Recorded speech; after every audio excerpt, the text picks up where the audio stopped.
Selamat berjumpa dengan saya, Hermanto Kosasi. Saya mengikuti program sebagai EQ Trainer di Six Seconds Amerika pada tahun 2000 dan sejak itu saya menjadi EQ Trainer pertama di Indonesia. Tahun 2005 saya menjadi International Speaker dalam Nexus EQ di Belanda dan tahun 2009 saya mengikuti program lagi sebagai EQ Trainer level 2. Dan beberapa tahun terakhir, saya menjadi pembicara khusus untuk Emotional Intelligence dalam Psychology at Work, dalam EQ Conference yang pertama di Indonesia pada tahun lalu, dan juga baru-baru ini dalam HR Expo. Sebelum tahun 2000, saya banyak belajar tentang Total Quality Management, tentang Leadership, tentang Service Excellence. Dan setelah saya belajar EQ, saya terus melengkapi diri dengan mengikuti program dari Anthony Robbins dalam mengembangkan, memaksimalkan potensi diri, mengikuti program dari John C. Maxwell dalam Million Leaders Mandate, dan juga bagaimana menjalankan coaching klinik dari Corporate University. Apa definisi emotional intelligence? Emotional intelligence menurut Six Seconds adalah kemampuan menggabungkan pikiran, perasaan, dan tindakan untuk bersahabat dengan diri sendiri dan orang lain. Ada orang yang pikirannya kuat, perasaannya kurang. Ada orang yang perasaannya kuat, pikirannya kurang. Ada orang yang pikiran, perasaannya kuat, tapi tindakannya juga nggak berbeda. Nah, ketiga hal ini perlu dilatih supaya sinkron. Itulah emotional intelligence, dan masih ada satu lagi ukurannya. Buat apa kita gabungkan pikiran, perasaan, dan tindakan? Pertama, untuk bersahabat dengan diri sendiri. Yang kedua, bersahabat dengan orang lain. Jadi kalau ada orang yang menyia-nyiakan hidupnya, dia tidak bersahabat dengan dirinya sendiri. Kalau ada yang tidak peduli dengan orang lain, dia tidak bersahabat dengan orang lain, berarti emotional intelligence-nya kurang dan perlu ditingkatkan. Nah, yang menarik adalah hasil survei yang dilakukan oleh Daniel Goleman. Tahun 95, dia mengatakan ternyata IQ hanya berpengaruh 20% terhadap keberhasilan seseorang, sedangkan 80% ditentukan oleh emotional intelligence. Nah, di dalam buku yang saya tulis ini, Build the Best of Your Life, saya melakukan survei kepada peserta training saya sejak tahun 2000. Dan ternyata hasilnya menarik sekali. Pemimpin yang berhasil membutuhkan emotional intelligence 84% untuk keberhasilan perannya sebagai pemimpin. IQ memang perlu, tapi EQ-nya 84%. Bagaimana dengan bawahan? Seorang bawahan yang berhasil juga butuh 86% emotional intelligence. Banyak bawahan yang karena tidak bisa memanage emosinya, lalu tidak bisa fokus, tidak bisa konsentrasi, kerjaan jadi berantakan, dan bikin atasannya juga jadi marah, lalu jadi hubungan jadi kurang baik, akhirnya produktivitas sama-sama terganggu. Ya pimpinan, ya bawahannya. Bagaimana dengan dosen dan mahasiswa? Dosen juga membutuhkan 87% EQ untuk bisa sukses sebagai pengajar dan pendidik yang baik. Mahasiswa yang berhasil, yang sukses, butuh 90% emotional intelligence. Bagaimana dia memanage emosinya, bagaimana dia menjalin hubungan dengan teman-temannya, dan juga hubungan baik dengan dosennya. Dalam keluarga, suami dan istri membutuhkan emotional intelligence 90%.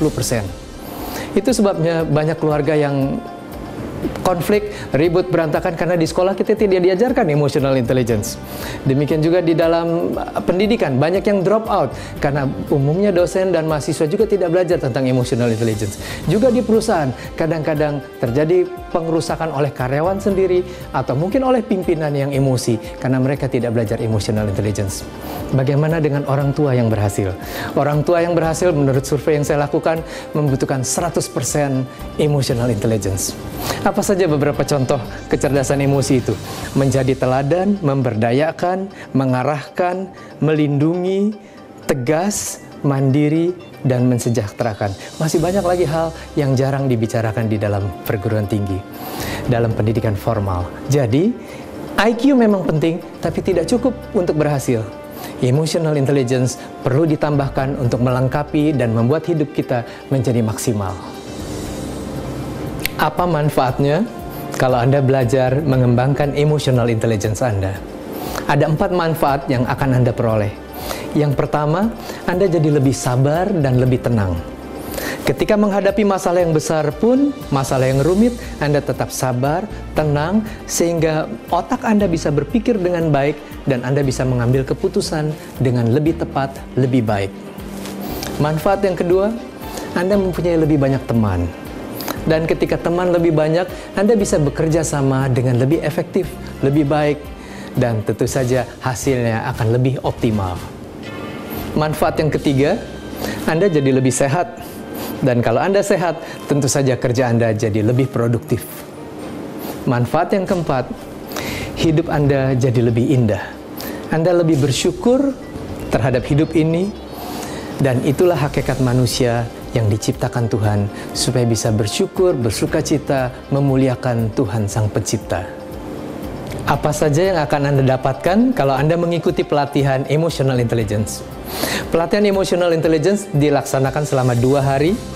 Pada hari pertama, Anda akan mendapat introduksi, tapi bukan yang teoritis saja, tapi juga yang menarik sekali. Setiap peserta akan mengikuti suatu permainan, mengalami bahwa emosi itu ternyata bisa mengakibatkan respons yang tidak terduga.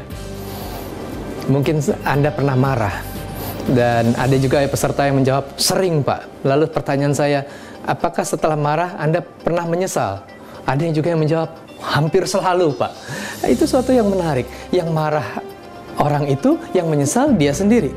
Kenapa bisa terjadi? Nah, disitulah mulai terjadi proses pembelajaran tentang pengaruh emosi. Bahwa ketika kita emosi, otak berpikir kita nggak jalan. Itu sebabnya kita perlu belajar mengendalikan emosi supaya kita mampu berpikir dengan lebih baik. Di dalam pelatihan itu juga ada beberapa tes, juga menggunakan biodots seperti yang Anda lihat di sini. Ada lingkaran-lingkaran hitam, warnanya hitam kalau suhunya dingin, ruangan ini dingin. Lalu diambil satu, kemudian ditempelkan ke tangan Anda. Warnanya akan berubah sesuai dengan suhu tubuh Anda, suhu tangan Anda. Kalau tangan Anda hangat, maka warnanya biru, artinya emosi Anda kalem. Kalau warnanya hijau, berarti emosi Anda oke, Anda sedang konsentrasi. Kalau warnanya kuning, berarti Anda unsettled, kurang tenang, agak gelisah. Kalau warnanya coklat, Anda merasa resah atau stres. Jadi dengan melihat perubahan warna ini, kita bisa mengetahui bagaimana kondisi emosi kita. Dan yang menarik selama pelatihan ini, kita akan melihat diri kita sendiri, bahwa ketika kita melatih emosi kita akan jadi lebih tenang, dan otomatis warnanya juga akan berubah.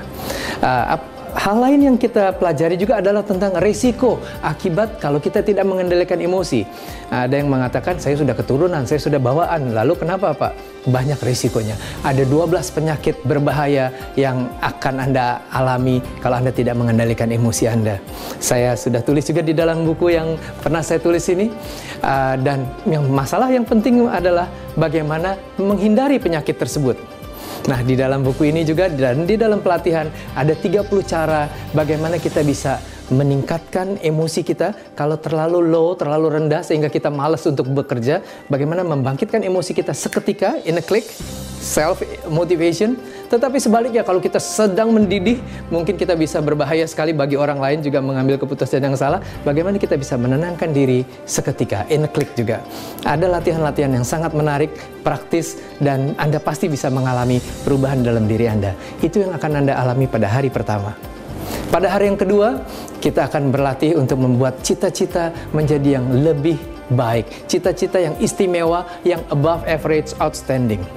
Buatlah cita-cita yang istimewa dalam pekerjaan, dalam keluarga, dan dalam kegiatan sosial.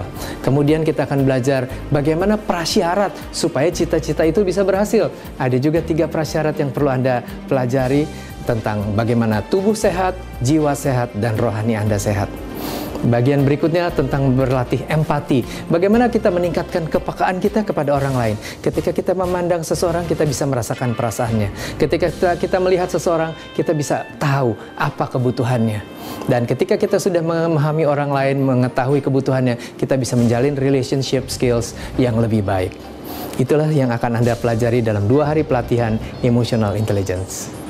Kalau kita sudah tahu manfaat dan materi pelatihannya, kemudian Anda berpikir, jadi siapa yang perlu ikut dalam pelatihan itu?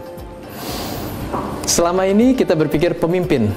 Ya, betul, pemimpin harus ikut. Karena pemimpin yang emosional tidak disukai oleh bawahannya. Yang kedua, para bawahan sendiri. Karena ketika bawahan sedang emosi, dia tidak bisa konsentrasi, dia tidak bisa fokus, dan dia tidak bisa produktif.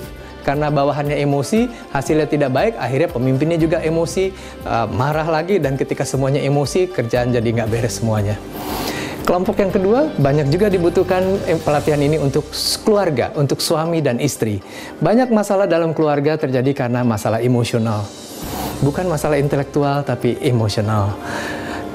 Dan yang ketiga adalah dalam pendidikan. Untuk para dosen, para guru, bagaimana mereka bisa mengajar dengan lebih menarik, lebih bersahabat, sehingga para mahasiswanya, para siswanya jadi lebih tertarik untuk belajar dan mengembangkan dirinya. Hal ini jarang diberikan di dalam pendidikan formal, sehingga seringkali di dalam pendidikan banyak yang drop out, banyak yang gagal, di dalam keluarga banyak konflik, juga di dalam perusahaan banyak masalah. Ketika kita mengikuti emotional intelligence, maka produktivitas di dalam perusahaan, di dalam keluarga, juga di dalam pendidikan akan jauh lebih efektif. Di bagian terakhir ini, saya ingin menyampaikan testimoni dari beberapa teman-teman yang sudah mengikuti pelatihan emotional intelligence. Beberapa saya tulis di dalam buku ini, dan beberapa dari yang ditulis saya ingin sampaikan kepada Anda. Ada seorang pemimpin di dalam sebuah perusahaan yang besar. Dia menceritakan kepada saya bagaimana dia sudah mengendalikan emosinya dengan lebih baik. Dia lebih mendengar pendapat ibunya dan dia bisa berkomunikasi lebih baik dengan bawahannya. Bahkan dia juga sekarang bisa memotivasi bawahannya dengan lebih baik lagi supaya mereka bisa bekerja lebih semangat.